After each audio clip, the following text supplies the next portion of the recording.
പാലക്കാട് ചാലിശ്ശേരിയിൽ വ്യാപാര സ്ഥാപനങ്ങളിൽ തീപിടുത്തം. കുന്തംകുളം പാതയിൽ മെയിൻ റോഡിലുള്ള 4 കടകളിലാണ് തീപിടുത്തമുണ്ടായത്. വെള്ളിയാഴ്ച രാത്രി 10 മണിക്ക് ശേഷമാണ് സംഭവം. ജ്വല്ലറി, സ്റ്റേഷനറി കട, പച്ചക്കറി കട എന്നിവയെല്ലാം കത്തിനശിച്ചു. കടയുടമകൾ സ്ഥാപനം പൂട്ടിപ്പോയതിനു ശേഷമാണ് തീപിടുത്തമുണ്ടായത്. പട്ടാമ്പി, കുന്തംകുളം ഭാഗങ്ങളിൽ നിന്ന് അഗ്നിശമന സേനാ വിഭാഗവും ചാലിശ്ശേരി പോലീസും നാട്ടുകാരും ചേർന്നാണ് തീയണച്ചത്. വൈദ്യുതി ഷോർട്ട് സർക്യൂട്ടാണ് തീപിടുത്തത്തിന് കാരണമെന്നാണ് പ്രാഥമിക നിഗമനം.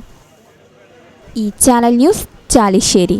വീട്ടിലേക്കൊരു പുതിയ ഫ്രിഡ്ജ് വേണം, പക്ഷേ ഒറ്റയടിക്ക് ഇത്രയും പണം വിഷമിക്കേണ്ട. പേയ്മെന്റിൽ ഇപ്പോൾ സ്മാൾ ഇൻവെസ്റ്റ്മെന്റ് സ്കീം ഉണ്ട്.